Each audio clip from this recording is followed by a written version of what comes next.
Hello everyone. If you like what I'm doing here, please consider subscribing, liking, and commenting. It would really help the channel out quite a bit. Thank you very much. Hello there, folks. This is Ken Maynard and Tarzan, inviting you to join us here in the tack room of the Diamond K Ranch for another 15 minutes of adventure. You know, sitting here looking out the window at all the trees and flowers that are changing from green to gold kind of reminds me of autumn, and I guess that's the prettiest time of the year. When I was a boy, folks used to call it Indian summer. The whole countryside was colored like a rainbow. Today kind of reminds me of the Indian summer I spent in Virginia City, Nevada, and some of the strange stories I heard there, like the one I'm going to tell you today. It's called Gold Fever. But before I get started, here's someone with the right short story to tell you. From the tack room of Ken Maynard's Diamond K Ranch, we're bringing you stories of adventure, stories of circus life, fascinating transcribed tales of the Old West, where cowboys still follow the cattle trails, stories of rodeos and parades, colorful legends of the Red Man, hidden gold and buried treasure. The exciting tales from the Diamond K are told by Hollywood's champion of Western stars, internationally famous Ken Maynard. Now, while Ken's getting ready to spin another breathtaking yarn, I want to ask you buckaroos a question.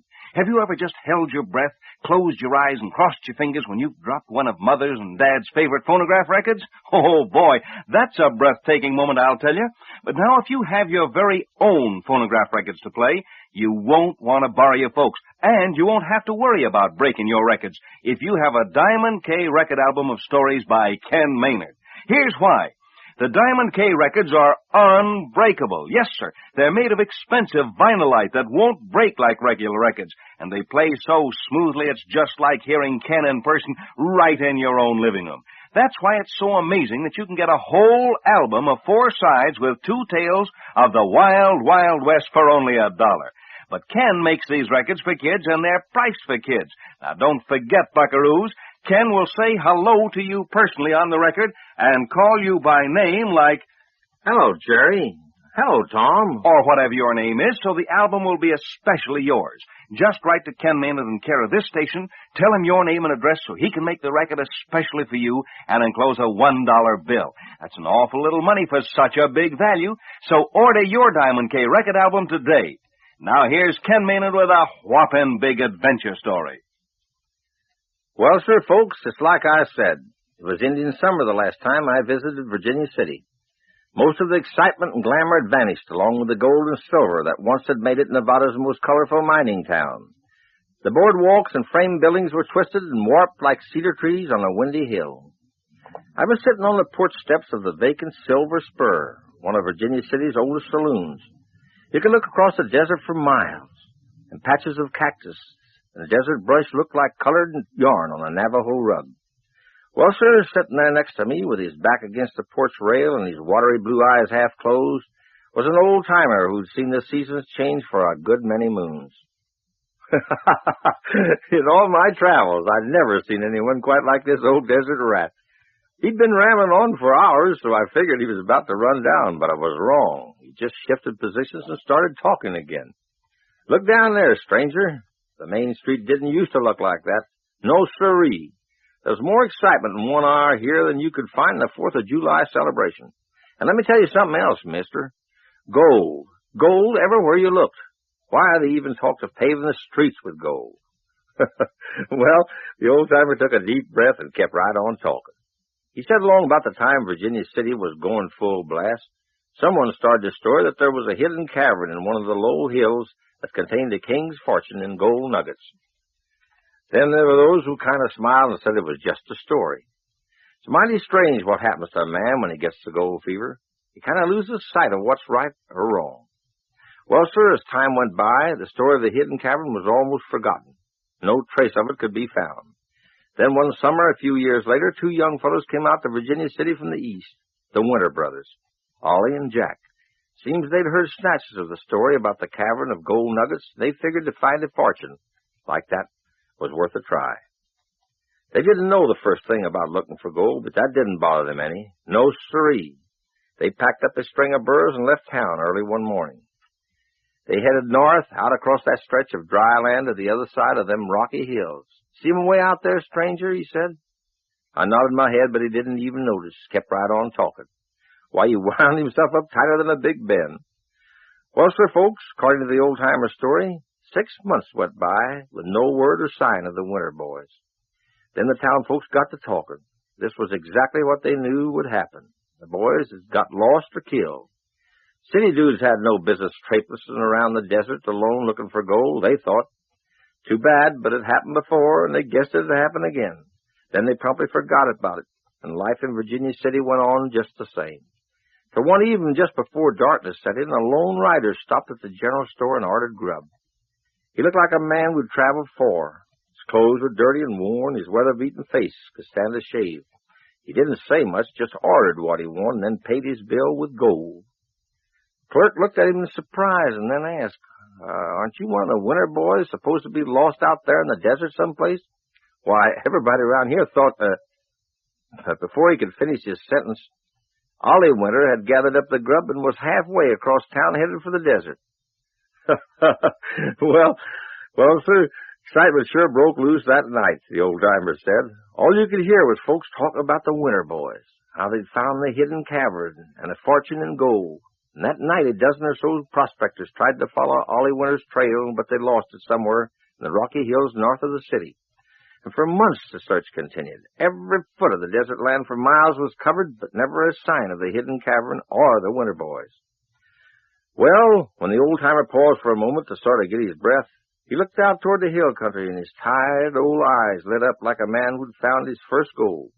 Then he chuckled softly to himself as he said, "Stranger, for city fellers, them Winters were pretty smart boys. Never come into town only at night time, and it was always Ollie that made the trip. Got to know the country mighty well. But sooner or later, a man gets kind of careless, and Ollie was no exception. I reckon he hung around Virginia City just a little too long. But dad blame a stranger, you can't blame a man for wanting a little excitement. And there was plenty going on in them days." Well, the old-timer settled back after that sudden explosion and went on with his story. Seems that Biff Ballon, who owned the Silver Spur Saloon at that time, was mighty interested in finding the hidden cavern. He'd been waiting a long time for Ollie Winters to get a little careless. One day near the end of the fall, Ollie started back for the desert with supplies. Biff was watching from the back room of his saloon and called in a couple of his men and gave them their instructions. They wouldn't have any trouble, he said. If it was daylight, it'd be easy to follow the trail. Well, it looked like Ollie had overstayed his visit.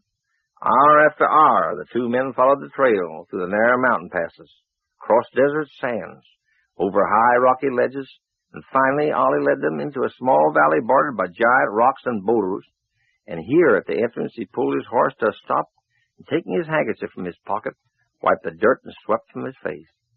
He looked up toward the high ledge, then he heard the shrill whistle of a whippoorwill. His brother had seen the signal and answered it. Ollie rode on through a narrow pass and out into the 4-mile valley. He drew rein and waited. Suddenly he heard the thunderous echo of a .45. He smiled. There was no doubt now his brother Jack had seen his signal and answered it. Now there was a situation. How about it, folks? You enjoying your visit here at the Diamond Cave? Well, I'll get along with the story in just a minute. But I just want to shoot the breeze about my Diamond Cave brand for a second. You know, I've had my brand since I first started out in the rodeos, and it's traveled with me all over this country, in Europe with the circus, and to Hollywood for movies, and down in the jungles of Yucatan hunting for lost cities. So naturally, I'm kind of fond of that brand, and I'm proud to know so many of you young folks have joined the Diamond Cave by wearing a K-shirt like mine. The K-shirt, like I've told you, is a trim-looking cotton knit shirt in a desert sand color with a big red Diamond Cave brand on the front that was made especially for me. And I talked a fellow into making up some in buckaroo sizes to fit my young friends. So if you want to join the Diamond K gang by wearing a K-shirt, just send me your name and address and what size you wear. Like a 2, a 4, a 6, a 8, a 10, or 12. And send along $1 bill for the fellow who makes the K-shirts. Ask Mom your size. She'll know. Then send me your name and address in care of this station. And one little old $1 bill. Pretty easy way to get a new shirt, I'd say. Now, getting back to our story about the hidden cavern of gold nuggets near Virginia City, there I was sitting on the steps of the old Silver Spur Saloon talking to this old-timer. Guess I should say he was doing all the talking. Well, he changed the toothpick to the other side of his mouth without even losing a word. You know, stranger, he said, them Winter boys are mighty smart boys.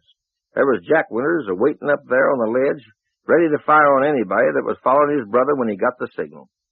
He took a shot at the two men hired by Biff to follow Ollie, but I reckon he wasn't much of a shot. Just winged one of them in the shoulder, but they sure hightailed it back to Virginia City. They had all they wanted of looking for gold. But, stranger, he said, Biff was a smart one, too.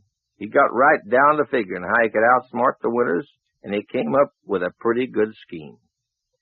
Seemed that Biff decided to follow Ollie himself the next time. Wouldn't trust it to any of his men. But he did take Blackie Hedges along with him. That was part of the plan. Well, everything was working out just the way Biff had hoped for.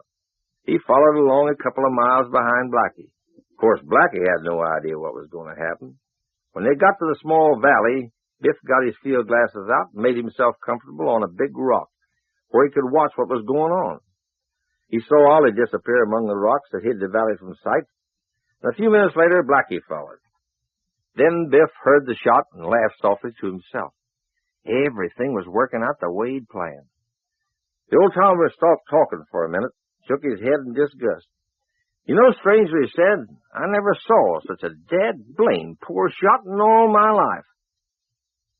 Biff must have waited for half an hour or so, just long enough till he'd figured everything was clear. Then he started up the trail. Sure was pleased with himself. Only a few more miles and he'd have the greatest fortune any man ever dreamed of. Well, sir, the old-timer continued, I can't recollect if it was 1 or 2 weeks later, a horse came loping into Virginia City, and the man on it looked like he was about dead from starvation, thirst, and burning sun. Yep, it was Biff, all right, gone plumb loco. Just before he died, he jabbered something about finding tons and tons of gold. Then he spilled his sack of yellow rock on the ground. The folks stood there looking first at Biff, then at the yellow rocks. You know something, stranger? Some people go plumb loco when they see that yellow stuff. Reckon that's what happened to Biff. Funny part of it was, though, it turned out to be fool's gold. No flies on them Winter boys. They salted the cave with fool's gold to throw folks off the track in case they did get too close to the real treasure. The old-timer got up from the porch and stretched his tired old legs. Then he said to me, Reckon I'll just mosey along now. I called to him as he started down the street. Say, what's your name, old-timer? He stopped, looked at me for a minute, then he chuckled. Winters. Ollie Winters, mister. Boy, say, there's an adventure story for you, and I enjoyed every minute of it. How about you, buckaroos? Would you like to hear Ken tell another story? Well, he hasn't got time for another one right now, but I'll tell you how you can hear a Ken Maynard story any time you want. It's by having a Diamond K record album, of course, of real Wild West tales like you've heard today. The album is really a humdinger with beautiful color pictures of Ken and Tarzan on the front and inside on the records, too. Now, you get 4 sides, 2 complete Ken Maynard stories in this album, and here's the best part. The records are personalized.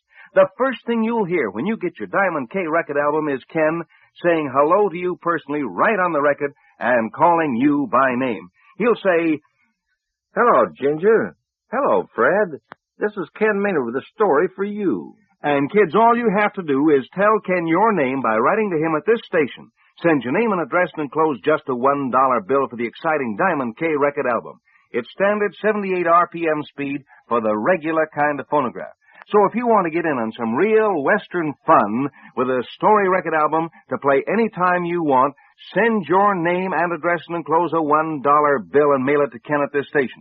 Now, here's Ken to tell you about his next exciting story.